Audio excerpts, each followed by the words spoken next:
Teaching today looks a lot like the way great teaching has always looked. In certain ways, it's grounded in things like love, it's grounded in relationships, it's grounded in a sense of authenticity. But I think those things ring even more true for students now, maybe than they did in the past.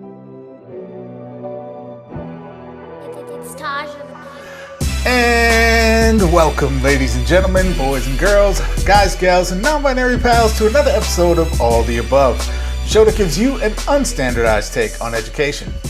I'm Jeffrey Garrett, one of your co-hosts, and I've been a middle and high school principal and a high school social studies teacher. And as always, I'm joined by... What up, family? It's Manuel Rustin, your favorite teacher's favorite teacher. I'm a high school history teacher here in the Los Angeles area. Sorry, I had to think about that for a second. Like, where do I teach? Los Angeles area, Pasadena, California specifically. And this is year 19 in the classroom for me, 19 years deep. And this here, of course, is All the Above, your home for news and analysis of all matters pertaining to our world of education. Now, for those of you who are relatively new to All of the Above, our full episodes, of which this is one of them, are, hour long or so, and we have look at multiple headlines, and we have a super dope guest in the building and some shout outs at the end. Great stuff, if I can say so myself. But then in between those full episodes, we have passing periods, which are audio only, just Jeff and myself checking in with each other like you would during the passing period. So if you're relatively new to All the Above, you might have checked out a couple passing periods recently, and this might be your first full episode. So just so you know, these are video format available on YouTube, and you could also watch the video through the Spotify streaming app, and of course, obviously also available as a podcast. So shout out to y'all for being here with us. We appreciate y'all. And Jeff, man, it's been a minute since we had one of these full episodes. In fact, it feels weird to give the full intro like that. I'm like trying to remember what I normally say and all that good stuff. I do notice that our studio backgrounds are a little different today. Jeff, what's up with that? Yes, indeed, man. Well, I am on the road, coming to you live. Actually, not live by the time you're watching this, but coming to you recorded from St. Paul, Minnesota, from my childhood home, literally from the bedroom that I slept in with my two brothers in the home that I grew up in. Wow. And I am here, Manuel. It's actually a pretty intense time because I'm here emptying the house and putting it up for sale. So there's a lot going on, but honestly, I am appreciating the break right now to do a little bit of recording here with you and conversation with our amazing guests to come, and a chance to do something that feels a little more routine and a little less like a emotionally intense journey for a stretch of time here. Yeah, nah, absolutely. That's deep. And for folks who are listening and not watching the video, click on the little link underneath the, in the podcast notes or whatever to take you over to the YouTube. We could definitely appreciate a quick thumbs up. And also, you can see Jeffrey's childhood bedroom, or at least the one corner of it that's not stacked with moving boxes and all Literally. all that stuff. Exactly, yeah. The bunk beds that I slept on growing up are no longer in the house, but this is about the only corner I got. Yeah. So here we are, full episode. Obviously, a lot going on. Always a lot going on. But we have a dope guest in the building. A guest that takes me back, to be honest. Takes me back to when I was just a fledgling little teacher in training. So, Jeff, who do we have in the building with us today? Fledgling. That was a very vivid language right there. Fledgling Dr. Rustin. So Manuel, this episode has been a while in the making. We've been dropping some hints. We had to reschedule a couple of times with this guest because he's big stuff. He is a high profile individual nowadays, and we are just deeply honored to have on the show with us today, Manuel, a fantastic teacher, an award-winning teacher, a California State Teacher of the Year and nominee for National Teacher of the Year, 2023 National Teacher of the Year, none other than Jason Torres-Rangel, who is a high school English teacher at Theodore Roosevelt High School in Boyle Heights on the east side of Los Angeles. And in addition, Jason is not only all of those wonderful things, but is former classmate of none other than Dr. Manuel Rustin and yours truly, Jeffrey Garrett, of the 2004 class at the Harvard Graduate School of Education Teacher Education Program. So it's also a little bit of a mini reunion here, Manuel, but just deeply honored to have Jason on. We're going to be talking a bunch about good teaching and what it looks like and what the kind of implications are for good teaching in this particularly charged environment right now, full of times of controversy and right-wing insanity and just existential challenge for our profession. And so Jason's going to come bless us with some wisdom on those topics today. Yeah, sounds dope. I've not seen Jason in a while. Well, actually, I randomly saw him at the Teacher of the Year luncheon for LA County. But like in terms of actually been able to have a conversation with him, it's been a minute. So very much looking forward to that. And of course, we have a Do Now coming up with a look at multiple headlines in the world of education. And that'll be coming up next. So stay tuned.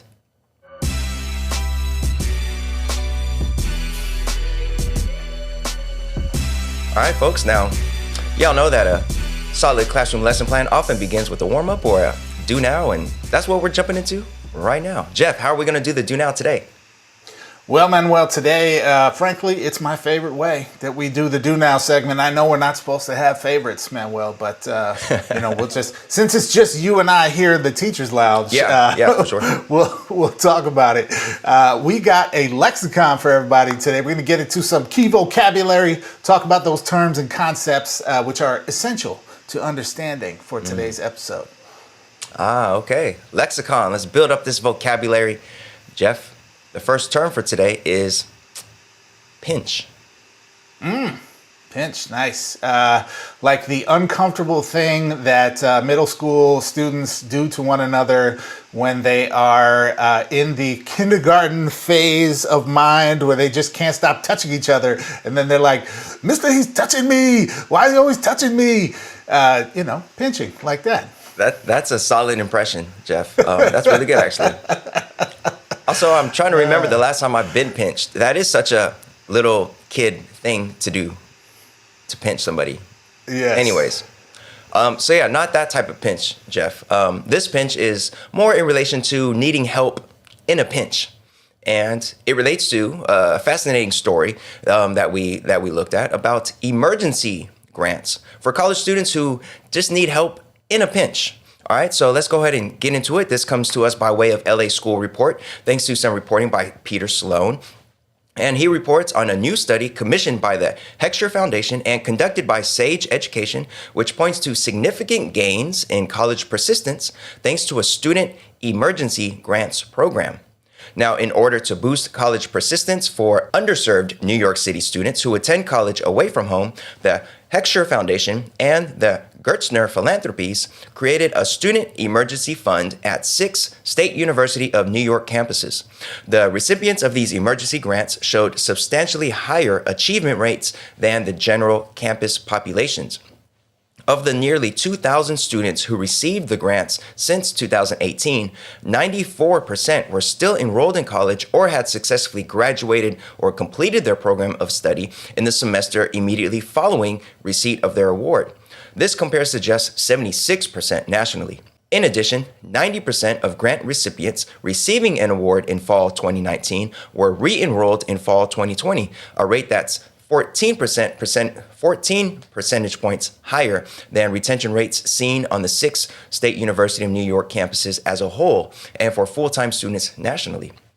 Now, 8 in 10 recipients noted that applying for the grant caused them to learn about other resources that they didn't even know about before. Now, grants were made on a rolling basis throughout the academic year and summer for up to a recommended maximum of $2,000. The idea was to help students respond to emergencies such as homelessness or threat of eviction, medical crises, natural disasters, domestic violence, theft, or loss of employment. Examples of eligible expenses included rent, utilities, clothing, furniture, medical bills, childcare, transportation, and replacement of stolen items needed for school. So, Jeff, college students oftentimes need help in a pinch. Things happen that you weren't anticipating, and that whole college barely making it, barely having enough money to get by, reality of so many college students, this grant program seemed to promote some, or it seemed to boost some academic achievement and persistence for sure for students who didn't need some big like long-term financial help, but just needed help in a pinch. All right. So what are your thoughts about this study? Yeah, so this is one of those stories, Manuel, and I feel like we periodically get stories like this that we dive into here on the show, where I have two emotions simultaneously. On the one hand, I'm like, wow, it's great that somebody like did this study and surfaced some data that shows us the impact of this kind of program. And then also I'm like, why do we need a study to show us the impact of this kind of program? Like, we don't need a study to be like breathing air keeps you alive. Like, some things are just kind of obvious, right? And I get that in the world of, policy and academia and, wanting to use public resources responsibly and, in this kind of space, it is valuable to have evidence to show this type of program is impactful. And also I'm like, sometimes we're just collectively dumb, dude, honestly, where I'm like, is this some great surprise that like when people struggle, right? We know students from low income backgrounds are struggling to meet the financial needs of college, virtually by definition. And then on top of that, we know that because our society is deeply unequal and willfully unequal and oppressive as a result of that these are the exact same students and families that are more likely to experience types of crisis, as you said. It kind of should be crises, right? Even though it's crises. But anyways, right. Like we know these are the people who are going to face things like food insecurity, eviction, who are more likely to have, a health crisis in the family or have a child care or some type of family member care burden fall upon them that they don't have the financial means to outsource to someone else or just handle without taking time off of school. That all of these kinds of things are more likely to happen to them. And what's the solution, or at least, what's one really important need that these students have to be able to handle these things is money, right? So it's not at all surprising that when you take a group of people who need some money in order to keep their life stable so that they can therefore participate in and stay engaged in higher education, that if you give them some money, particularly if it's at least enough to help, that they're more likely to stay engaged, right? And so right. In that sense, I'm like, thanks for telling us, the obvious. And that, I'm a little bit frustrated by with these sorts of studies, because we are just so resistant in this country to the idea that low-income folks should just get more resources in order to help meet their needs, and in particular should get the money that they need to be able to afford the stuff that you need in order to remain engaged in your education. So I feel that, and then Manuel, on the other hand, I'm like, okay, there's some interesting stuff here that I think this study helps kind of substantiate. So one piece of that is the size of the grants. Now, I personally am like, give them the money. Why stop at $2,000? We should give $10,000 or $20,000 grants. But it's interesting to note that even a relatively small grant of up to $2,000, as this study shows, can have this tremendously positive impact, right? And we might think poverty is so big, you can't, overcome it without billions and billions of dollars, which, is partially true, and we should tax rich people. Hello.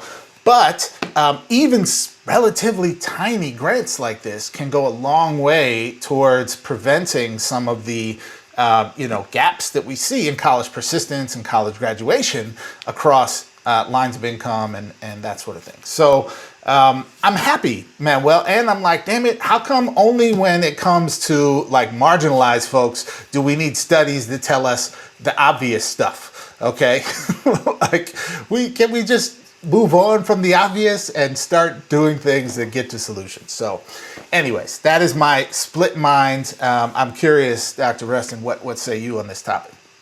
Yeah, that split mind, that is very on point for a story like this. Because yes, this is like positive and something to be happy about, but also like, what the hell, isn't this obvious? And also, why should this be a problem in the first place? When you look at what these emergency grants are for, or what like some eligible expenses are, it mentioned medical bills, threat of eviction, transportation. Like, none of those things should even exist as a impediment for graduating from college. Like, why should a full-time college student who's doing well, the grant, you had to be at least a 2.0 GPA or above or something like that.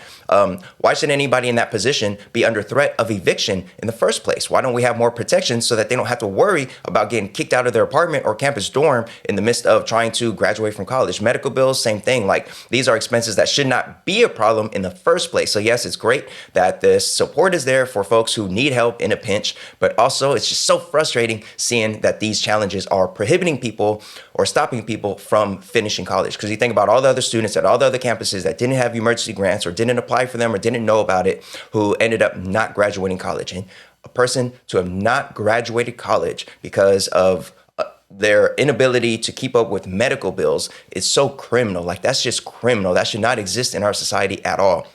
A person not finishing their semester of school and getting their degree because they were under threat of eviction and they had to drop out of school because they had to pick up extra shifts to try to avoid becoming unhoused. Like, that should not be an issue. Like, that shouldn't exist at all. So yes, it's very great to see programs like this and see data here for supporting more programs like this on more campuses. Like this study, like, yes, it is obvious, but it also will help support those folks across the nation who are working hard towards making this a reality on their school grounds, being able to point to this study and show that it really does work. But like, yes, this is something that, I mean, it's just so frustrating. It's frustrating. And I feel for folks who never ended up finishing college because of their financial challenges that they faced. And I'm sure there might even be people listening to this whose children go to school and they're interested in education issues and they're following along, and maybe they themselves didn't get that degree that they really wanted because they had to make sacrifices because of their financial situation at the time. So it's just frustrating to see that and to know that.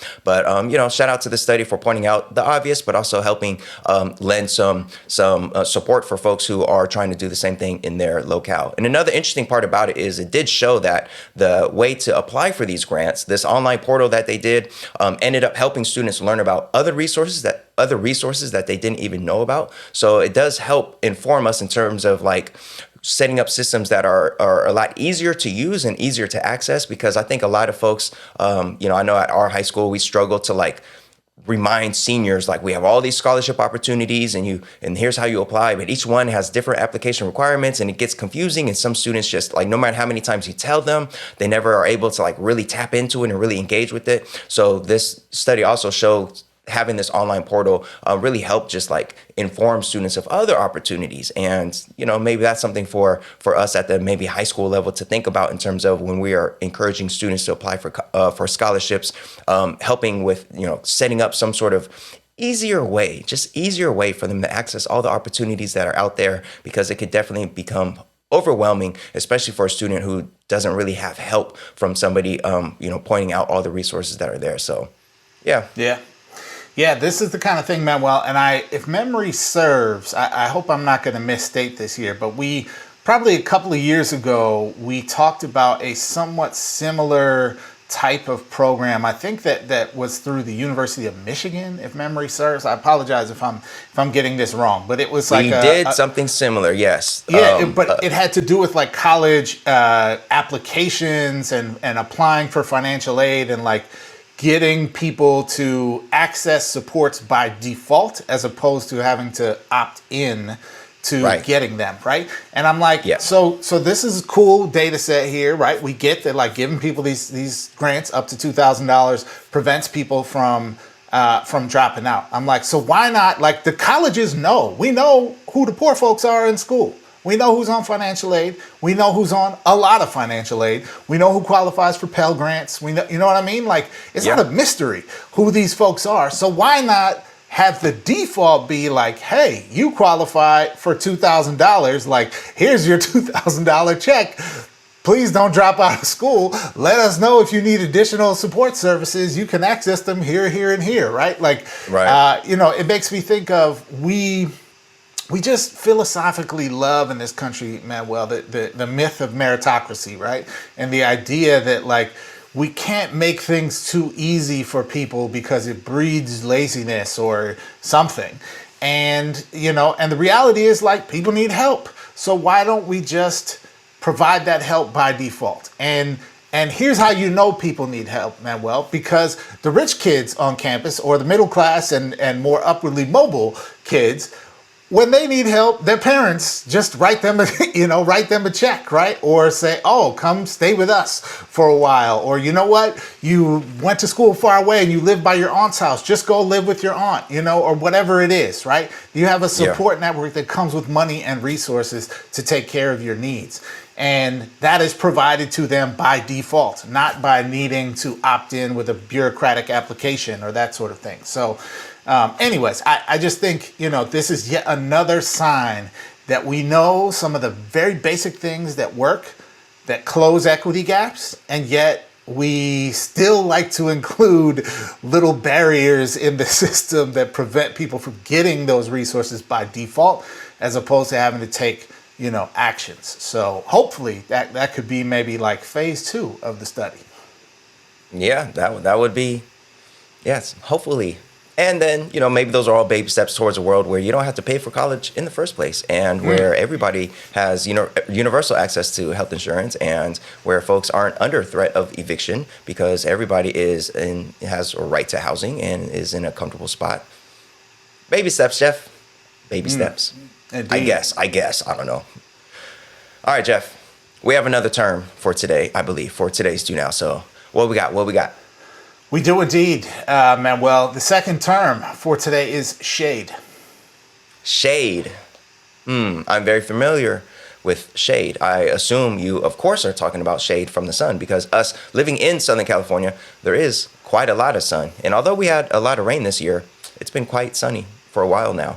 And I believe it hits, like, it's been in the low 70s lately. And you need shade, Jeff, to protect yourself from, you know, the sun and all that stuff. So, yeah, let's talk about UV rays. Yeah, so, Manuel, I would just like to point out, you might be in Los Angeles where it's 70 degrees right now. I am in St. Paul, Minnesota, and I just did bring up my weather app. I don't know if it's going to really show on camera, but that is a 5. That is a single digit 5. It is 5 degrees here right Where's now. Where's the other digit, Jeff? Where's the other digit, Jeff? Yeah, there ain't no other digit, man. At least there's not a negative in front of the number. Wow. Because it was when I woke up today. But I will say there's not a single person in the entire state of Minnesota who's looking for shade right now at all. So with that in mind, we are talking about the kind of shade that one party might throw or cast upon another party when that party is doing some foolish nonsense. So in this particular case, Manuel, we're talking about the shade that one branch of government, of the U.S. federal government, might cast upon another branch of the U.S. government. In this specific case, we're talking about the Government Accountability Office throwing shade at Miguel Cardona's U.S. Department of Education. Now, it's a little bit overblown and clickbaity. Nonetheless, shade has been thrown and lines have been drawn, Manuel. So let's get into this here. This story comes to us also out of LA School Report. Shout out to them today for some great reporting. And this is by Mariana Murdoch. And with the nation's schools facing acute teacher shortages, the GAO, or Government Accountability Office, criticized the U.S. Department of Ed's strategy for not adequately addressing the crisis and guiding states on how to attract and retain more educators. The GAO report, this came out back in December, stated that the Department of Education's plans for addressing teacher shortages do not have all the elements GAO previously has determined as necessary for successful strategies. While the USDOE has taken important steps to develop a comprehensive strategy to address teacher shortages, it has not yet clearly communicated timeframes, milestones, or performance measures to gauge results of their efforts. End quote.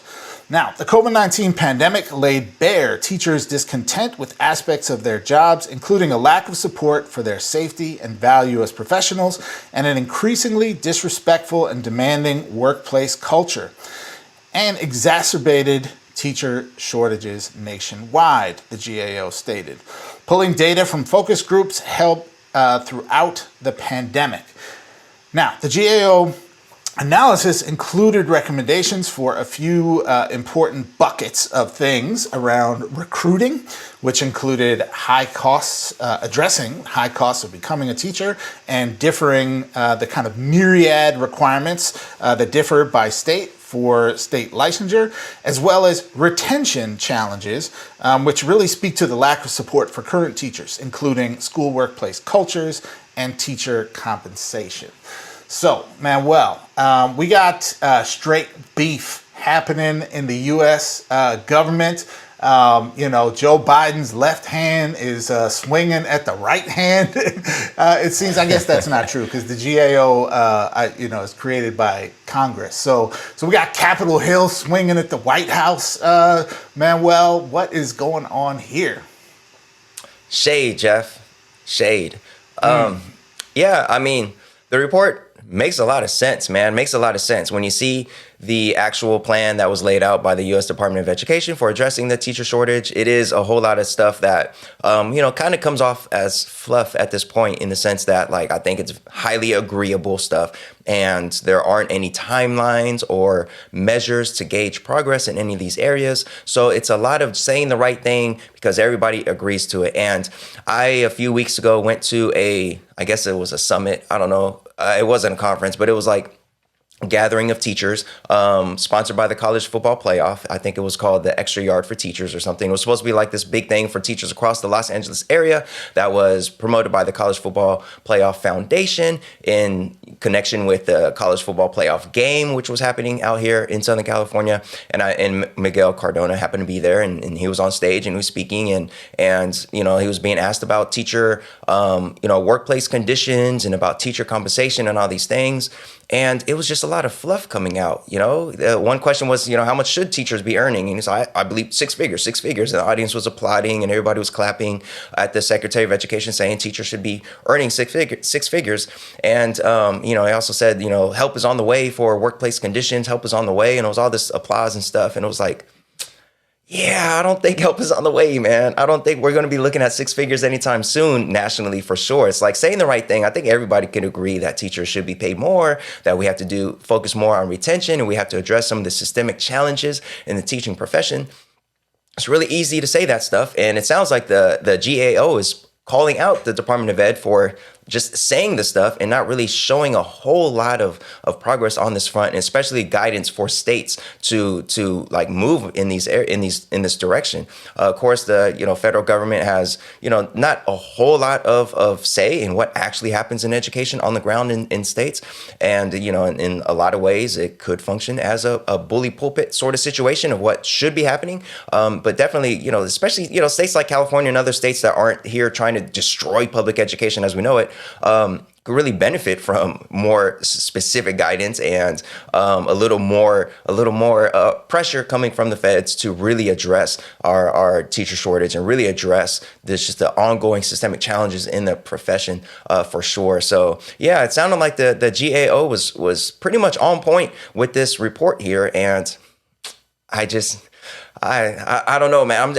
I'm at a place now where it just sounds like everybody, every group, every foundation, everything is saying like, yeah, we got to do more. We got to diversify the teacher force. We got to support. We got to do more to recruit and do all these things. But it's like I don't see any kind of concrete national action happening that we could really latch on to. It's just a whole lot of folks saying the right thing. And I think folks believe it. I'm not saying that, Miguel Cardona doesn't believe these things. He believes it, but we got to get past the talking, and we got to get past the we need diverse teachers. Yes, we know that. Anybody who denies that at this point is just, they don't give a shit anyways. They don't care anyways. So yeah, we got to get past that. And shout out to the GAO for saying we need some specifics here. We need more. We need more than just words, more than just fluff. Yeah.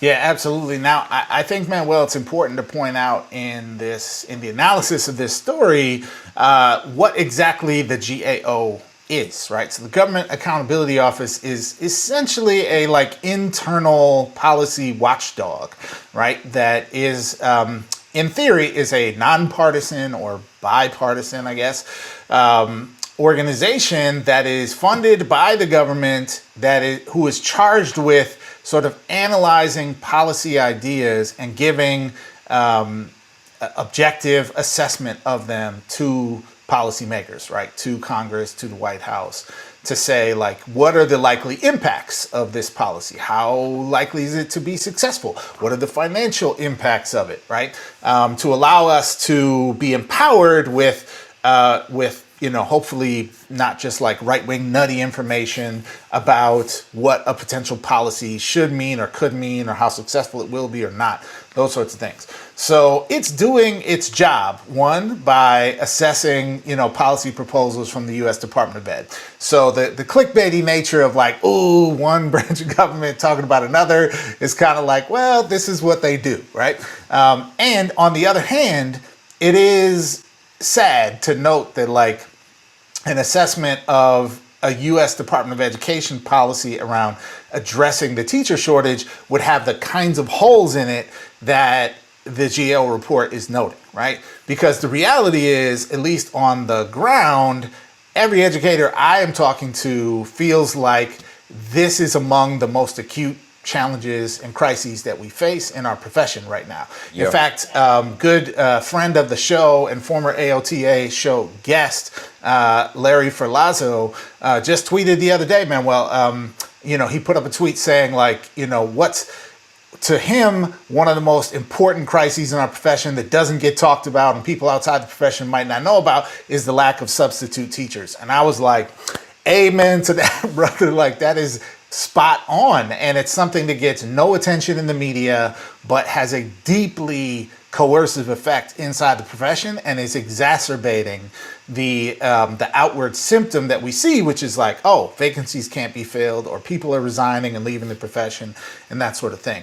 So, and it's connected to the fact that we have a teacher shortage, because in many cases people enter the teaching profession, or at least one of the gateways to entering the teaching profession is people start as substitutes and then get hired full-time and that sort of thing. So if we don't have substitutes, that is a canary in the mine shaft around the long-term prospects for the profession. And all the signs are signaling us that we have to do something about this. It is a deep issue right now. And, we're not seeing the type of urgent policy response at a federal level, or frankly, even in many cases at the state or local level, that would suggest that this is as big of a crisis as it actually is. We're seeing the lip service, we're seeing the rhetoric, we're not seeing, Manuel, actual policy, excuse me, that says six-figure salaries for educators, that says we're going to intentionally overstaff our schools that work in the most acutely marginalized parts of society, because we know that we tend to have higher turnover there and more absences and more burnout from people having to do coverages and that sort of thing. We're going to speed up and enhance the attractiveness of the teacher education pipeline. We're going to get rid of this mishmash of licensing, credentialing frameworks across our 50 states. That federalism is a terrible model for a profession like teaching, so that it's not extremely cumbersome or deeply expensive for teachers to move from one state to another state and have to spend thousands and thousands of dollars getting re-credentialed in another state. Things like this, right? That we can argue about the effectiveness of those ideas, but these are things that could actually make a difference. I don't think we're seeing those kinds of things right now at any level of government, at least at any scale. Yeah, I agree with you 100%. You are correct. Maybe the good news here is that thanks to this report, by the time we have another full episode, Jeff, because, it's been a minute, we got a lot of disruptions happening right now. So it takes a while between full episodes right now. Maybe the next time we have one of these do nows, one of the headlines will be solved it, hella teachers now, plenty of teachers. Teacher surplus, actually, so many teachers. What's best, 2 teachers per classroom or 3? Maybe we'll get there, Jeff. Maybe. One can hope. All right. But we do have one super dope teacher in the building who's about to join us for our seminar segment to really unpack what it means to be a highly qualified, quality, super dope teacher in this day and age with all of these challenges that we are immersed in at this time. So up next, our seminar with Jason Torres-Rangel, California Teacher of the Year. Stay tuned.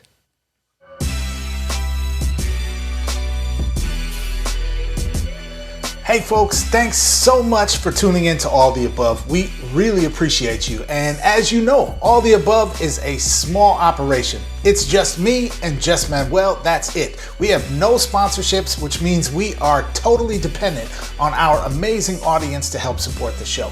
So here's what you can do. Go to our website, which is aotashow.com/support. That's aotashow.com/support. There you can find links to everything you can do to support the show. You find all the links to every platform that we're on where you can like, subscribe, follow. Make sure you share our show with your whole network. Also, you can donate there. We are on Venmo.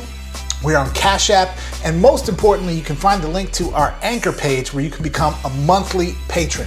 Even a small donation once a month will make a huge difference in helping us continue to produce the show. Lastly, you can find there the link to get your flyest, best, latest, all the above show merch. Okay, all you got to do is go to aotashow.com/support. Thanks. Enjoy the rest of the show.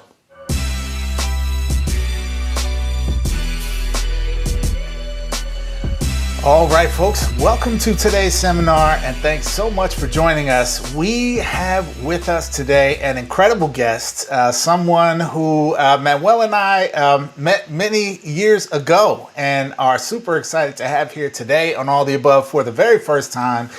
He is an incredible award-winning educator, high school English teacher here in Los Angeles, Jason Torres-Rangel. Jason, welcome to All the Above.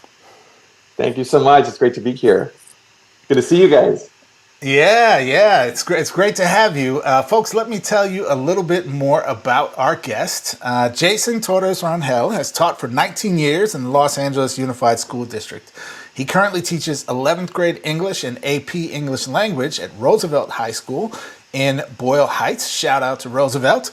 Over the course of his career, Jason has served as a lead teacher. He's also been the Associate Director of English Language Arts for Smarter Balanced, as well as a Senior Research Associate at the National Writing Project. In 2015, Jason was selected as a United Way Inspirational Teacher for his outstanding work in the classroom. Jason earned his bachelor's in English from Pomona College, his master's at Harvard University's Teacher Education Program, where, of course, we had the great fortune of meeting him. And as a lifelong learner who comes from a family of educators, during the pandemic, Jason got a second master's, this time in English literature at Cal State LA, and he is currently getting his PhD in urban education at the Claremont Graduate University. In 2022, Jason was selected as a Los Angeles Unified and Los Angeles County Teacher of the Year and was recently nominated by State Superintendent of Education Tony Thurmond as California State Teacher of the Year and California's nominee for the National Teacher of the Year competition. Jason lives in El Sereno here in Los Angeles with his partner and their dog, Toby. Welcome again, Jason, and I'm going to kick it over to Manuel for our first question. Yeah.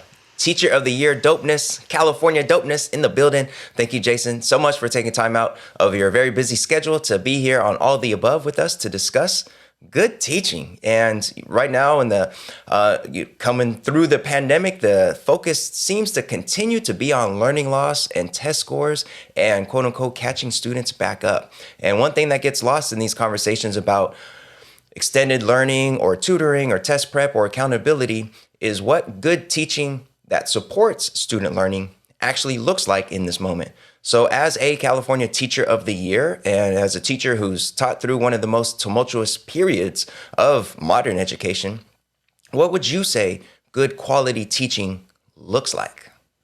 Yeah, it's a great question. I think great teaching today looks a lot like the way great teaching has always looked. In certain ways, it's grounded in things like love. It's grounded in relationships. It's grounded in a sense of authenticity. But I think those things ring even more true for students now, maybe than they did in the past. Now that we're back in person, I teach juniors and high school juniors, and on the first day that we came back from remote learning, I did like a kind of Q&A and asked folks, what are you excited about for your junior year? And in years past, students say things like, getting ready for college, or kind of more academic language. And these like 15, 16-year-olds were saying, I'm excited to make friends. And I want friends. And I was like, that it was so sweet. And also I think so indicative of, kind of need to kind of return to sort of the basic ingredients of what makes a real healthy classroom. And in that way, I think students now more than ever appreciate when their teachers are authentic and real with them. Students are always curious about their teachers. What car do you drive? Do you have pets? Are you married? Do you have kids? And what kind of music do you listen to? What do you do on the weekends? And I think like it's really special now for teachers to lean on those kinds of things even more, because that kind of opens this door to have students share back with you and then with each other. I also think there's a space for informality. And sometimes we get, especially in this rhetoric of like, oh my gosh, there's this so-called learning loss, and kids are so supposedly behind, that there's this rush, especially in like, so-called underperforming schools, to kind of like ramp up, get kids ready for the big assessments. And we can kind of lose sight of just being normal with each other, and being very approachable, being chill, as the students would say. In years past, I think this is my 19th year, right? And in years past, I think when I would see a student come in who I hadn't seen for a bit, I might instantly start to kind of check up with them on their academics. Okay, so you're missing this, let's work on a plan to get that in. And now I think I'm much more about like pausing, taking a chance to say, hey, I'm so glad you're here. We've missed you. What have you been up to? And leaving it at that for a bit, right? And I think kids really respond to that, because they kind of come into the classroom kind of reticent to let their guard down. Those ingredients, along with things that have always worked and always been there, like, I think it's real helpful, especially with older kids, you want to include some element of surprise. You want to surprise them, right? And my first year, I taught all seniors. They gave me like a full load of seniors, and I felt that the students, I kind of asked them about what their experience was in English, and a lot of them, not all of them, but a lot of them have become kind of jaded to like, the words like analysis, essay, and so I was like, oh, I gotta reset their understanding of what English can be and what we do in English, and really in school. So I was like, what's a word that they probably haven't really dealt with a lot, that's going to be like new to them and have that novelty? And so I was like, ooh, I came up with the word subtext. And I was like, in English, we study subtext. And they were like, I don't know what that is. But they were like curious, right? And so that was like a way in, and then like a way in to kind of like tap into their natural kind of sense of wonder, questioning, wanting to discover. So yeah, I think things that always were kind of always there, that we knew made good teaching, are now even more ever present there for us. Yeah, Jason, I really appreciate that kind of example you gave. And I think it speaks to where I'm going to go with this next question, which is, I think perhaps one of the most kind of misunderstood elements of our profession is just how complex the work of teaching is, and the range of skills and competencies that are really needed in order to not only be minimally effective, but to be particularly good and impactful. in this work. And, as someone who is, being recognized as a state teacher of the year, I wonder if you could share some insights with us around what you think it takes in order for teachers to be able to be effective in the role consistently. And connected to that, what kinds of things should we be thinking about, maybe at the administrative level or policy level, in order to set up the conditions for success for teachers to be consistently effective in their role? Yeah, that's a big one. I'm glad you said that because, as someone who definitely is a students first person, I'm also teacher first. And, those things are not mutually exclusive to me. And, if we don't have teachers that are energized, are inspired, are engaged, then, that trickles down to the students. And so it's funny, I just gave a speech talking about how we must protect teachers and this idea of protection. And teachers are a precious resource. We got to think of teachers as we're like clean water or clean air. And these resources are finite, but they need active cultivation and work on our part. And so the one thing that I think that really helps with helping protect teachers, and especially in the early years, but really throughout their career, is the thing that we always say we don't have enough of in education. The first thing is money, but the thing that's always named is time. And, time is another finite, precious resource in education. And there's never enough time in the day to do all the things, that we need to do. But I think really healthy school environments are smart about how they create protected time for teachers. And so my current school, what's really great is Roosevelt, for teachers who are brand new to the profession, Roosevelt gives teachers not one, but two conference periods, two prep periods every day. So they can plan, so they can observe other teachers. And I just think that that's so incredible. And, the rest of the staff, we kind of agreed to take just slightly larger class sizes. I mean, it's not just maybe a student or two. It didn't have that big of an effect. And, things like that really think about how we use our time in the school day to create these protective spaces for teachers to be reflective about their craft, to meet with others. I think the other piece is that, you learn early on that you can't do this job in isolation. You can't do this job within the four walls of your classroom, but it's very easy to get trapped in those four walls. Teaching is exhausting. It takes everything, your blood, sweat, and tears, and you can easily stay in those walls, prepping for the next lesson, grading papers, answering emails. And so there needs to be really supportive coaches that are there for teachers, that can kind of poke their heads indoors and encourage teachers to come out, that can go in and be a support for teachers. It's really important that those coaches are not evaluatory in any way, right? Teachers, I think we're all kind of protective of our practice, and it's real important to create a sense of trust with new teachers. And so it's important that coaches establish a relationship that says, I'm not here to evaluate you. I'm here to help you grow. I'm here to listen to you. I'm here to provide a little bit of feedback if you want it, the kind of feedback that you want. I had some really great coaches in my early years or throughout my teaching, and I have one now who is so great. And I think it's important that schools and districts really keep those resources available for those positions, because I think a good coach can go a long way in helping a teacher be sustained in the work.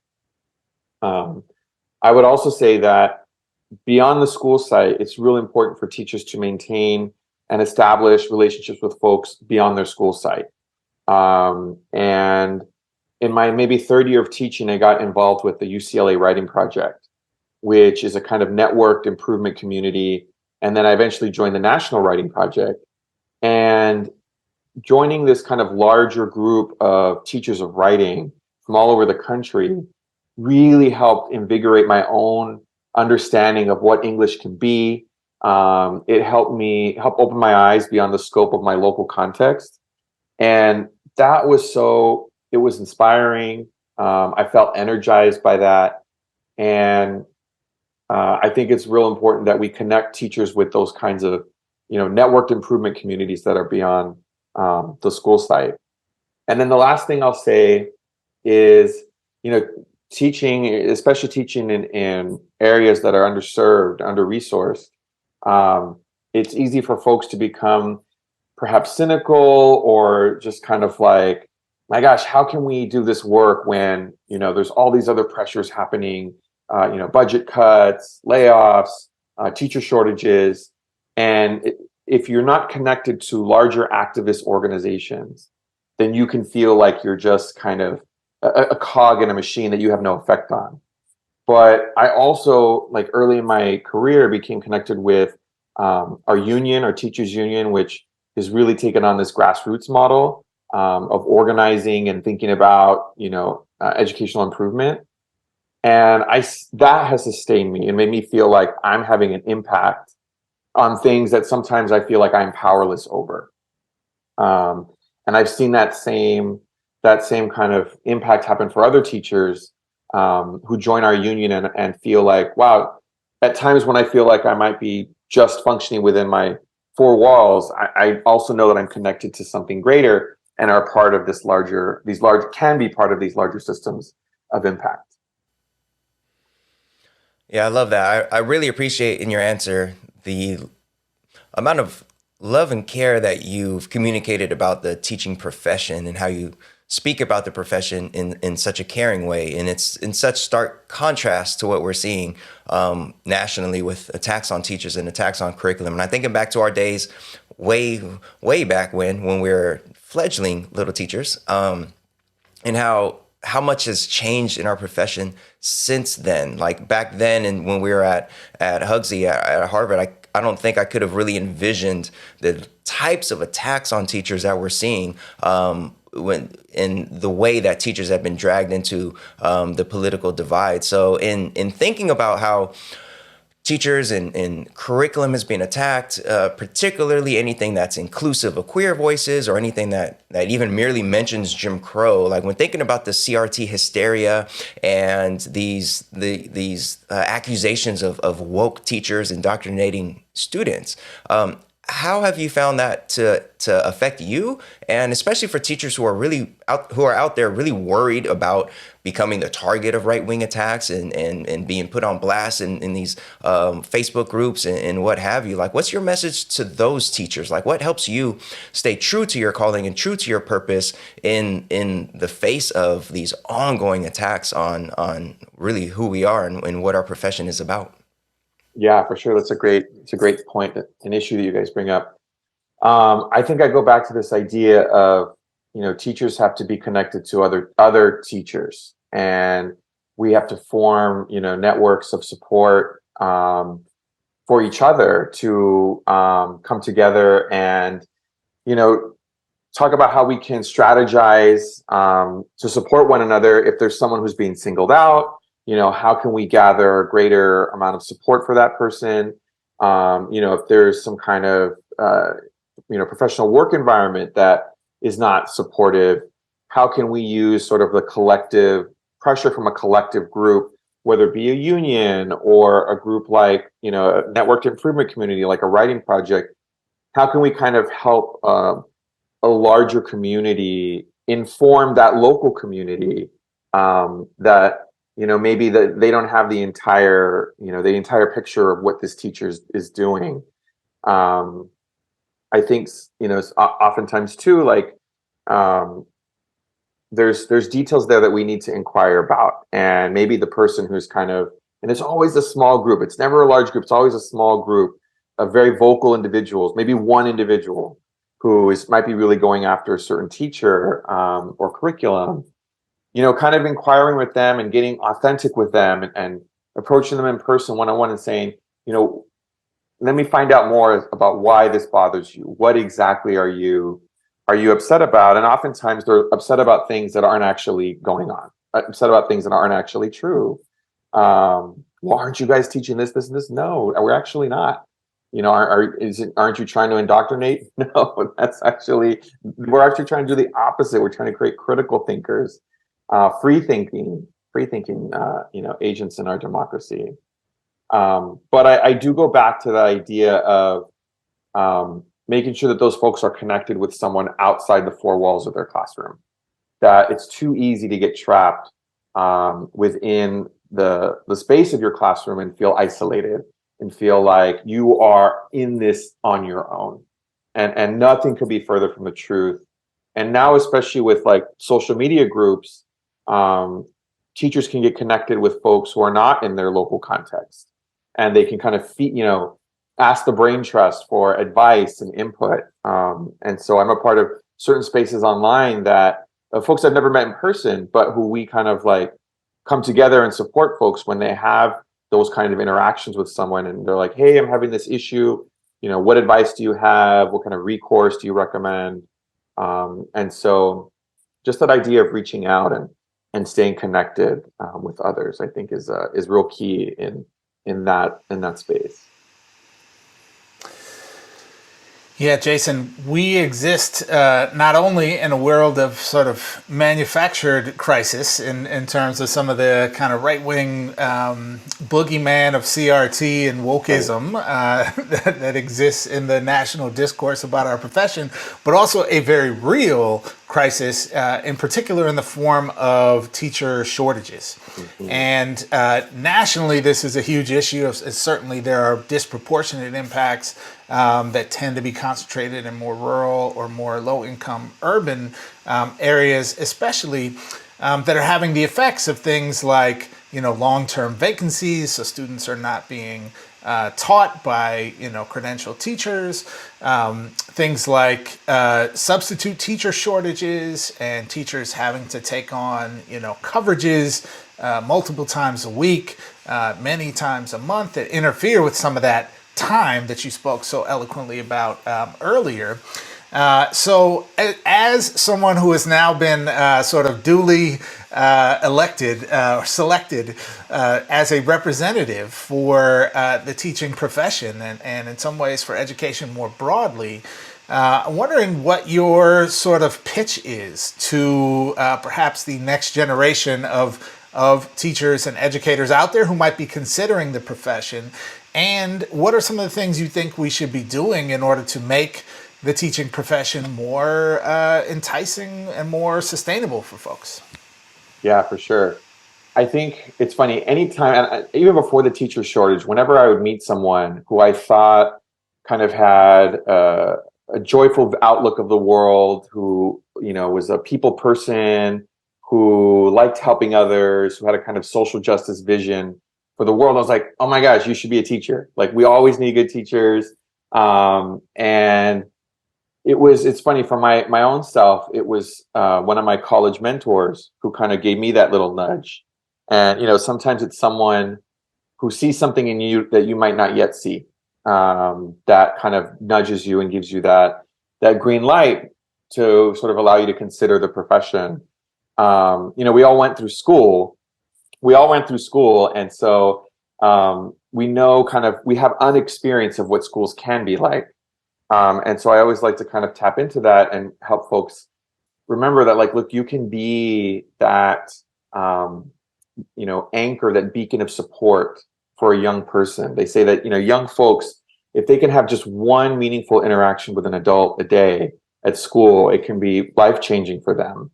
And, you can be that adult. And the job is never different. It's never boring. Every class period, even if you're teaching quote unquote the same content, it could be wildly different from one period to the next. And 19 years later, the students still surprise me with their insights, with their questions. I'm always like still figuring it out. I was talking with my teacher neighbor next door. He's like 30 years in, and he's like, we were talking about this. He's like, what keeps me here is that I still haven't figured it out. And every day I'm still getting better. And in a very invigorating way, very sort of rejuvenating way. So, if you're a lover of learning, love of like continual improvement, like this is a great profession. Um, and I think there's also a really great professional community that you get to be a part of. You have your coworkers are unlike coworkers you might have at a more traditional office job. Your best friends and your coworkers trying to figure out how to do this work better. And my teacher family is my work family, is my chosen family, and those relationships are lifelong. And that happens because of the magic of the classroom, of the school environment. In terms of kind of creating incentives for new teachers, at the policy level, there's some real exciting things happening right now. So state of California is just announced the Golden State Teacher Grant for new teachers, which gives new teachers $20,000 to pay for a new teaching credential. They're offering also kind of bonuses for teachers who are trying to be national board certified. And if you teach in a high need school, another incentive is there as well. So I think we're already kind of like seeing moves to shift and make teaching more sustainable for folks. The reality is that cost of living is rapidly increasing all across the country, and teacher pay has not kept pace with that. And so, when in a lot of the national surveys asking folks why they've left or are considering leaving the teaching profession, number one is always pay. And it's so interesting because you ask a teacher why they got into the job, no one ever says the pay. And yet the reality of cost of living increases means that folks are having to make these choices because they're saying, I can't provide for, I have a family, trying to make ends meet, and I have to work multiple jobs. And this work is already exhausting. And so how can we, one, raise teacher pay across the board in big ways, I think is a big one. And I go back to that idea of how can we create spaces for teachers to have more time to be reflective within the school day, within the work day. And so is it an extra conference period? Is it giving them money for days where they can take a release day or a day off and work with their teacher team? They can meet off campus and they can get together and delve into inquiry. My last school is able to do that really well. My current school is doing that even amidst a sub-crisis. And I think that work helps the profession be sustaining and rejuvenating for folks new and young. But if we're dreaming big, like what if every Friday or every other Friday, teachers had a sort of free day to be able to do with it as they please? They could use it for professional learning. They could use it to call parents. They could use it to engage in their own kind of mental health practices. They could use it to forward their own professional development. And, so really thinking about creative ways that we can help teachers get more of that finite resource of time, which we always say we never have enough of. Yeah. Jason, just a quick note. We're always dreaming big here on all the above. So thank you for going there with us, and love those ideas, all of which I hope there's some policymakers out there tuning in to today's episode because what a novel and revolutionary idea to give teachers the time they need to be effective at the very important work they have to do. So much appreciated for that. And Manuel has our final question for you today. Yeah. I love that Friday vision. By the way. You were named in October one of 5 California Teachers of the Year, and you were nominated for the 2023 National Teacher of the Year. So big props to you. Shout out to you. Definitely super proud, especially as someone who knew you way back when you were first getting your teacher credential. So proud of you and your achievements and your accomplishments. And we're hoping you could maybe share a little bit with our audience, a little bit about what your experience has been since being named a Teacher of the Year, and especially any aspects of what it means to be a state Teacher of the Year that like folks maybe don't really realize or know about. Yeah. It's been a really humbling, wild fun process. It first started when I found out that I was nominated to be a district teacher of the year. And it kind of, you get this mysterious email that someone nominated you. It's like back in elementary school when you get a Valentine in your bag and you're not sure who sent it. So I was like asking folks, I was like, did you nominate me? Did you nominate me? And I found out it was a current student of mine and her mom who put my name in the hat. And you have the choice to kind of decide if you want to allow your name to be put in the hat. And knowing that, like, I was so moved by that. I was like, of course, like, I'm in. And then next thing I know, it's LA Unified Teacher of the Year. And then the districts communicate with the county. The county picks Teachers of the Year, and then the county communicates with the state, all the counties. And then states communicate with national. So it's this whole process. But what's been really cool is I realized that this is another sort of way for teachers to build community with each other. And it's essentially a networked improvement community of educators who get together and share good ideas. So when they get us together, it's not just like, here's an award. It's let's have like a little mini conference and talk about what are your best practices for X, Y, and Z.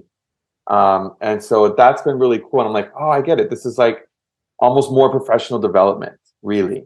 And with also this piece of, you can also be this kind of symbol for what the profession is, and the work that all teachers do, and helping everyone kind of realize how hard teachers work, how much love we put into it every day, the joy that we put into it. So that's been really, really special. And some of the coolest parts have been folks who I haven't talked to in a long time, old college friends reaching out. And my own parents are teachers, and my mom was LA Unified Teacher of the Year back in the day. And so it's been real special to share this with them, and have them there, throughout this journey. So, they take us, we get invited to like sporting events. I fired a cannon at the opening of a football game. I mean, like things that I had no clue about. So that's been pretty special. And in the spring, they are going to take all 50 of the state Teachers of the Year, the national nominees, to the White House. We're going to get to meet the president, and they have some activities planned for us there as well. Well, Jason, I will just conclude our time together today by saying we've had a couple of other state Teachers of the Year on All the Above in the past, and the 2022 National Teacher of the Year on the show. So, I don't want to be so bold as to make any predictions here, but I just want to say you're keeping good company as a guest here on All the Above, and awesome. Manuel and I are very certainly pulling for you to continue to be recognized for your great work amongst the state Teachers of the Year. So thanks so much for joining us today, Jason. It's really just great to see you again. Great to have you on the show here and chop it up on some of these important questions. So thanks so much for joining us. Awesome. Thanks, you guys. It was a huge pleasure. It's great to see you. Have me back anytime. All right, folks, that's it for today's seminar. Thanks so much for joining us, but stick around. Next up is our class dismissed.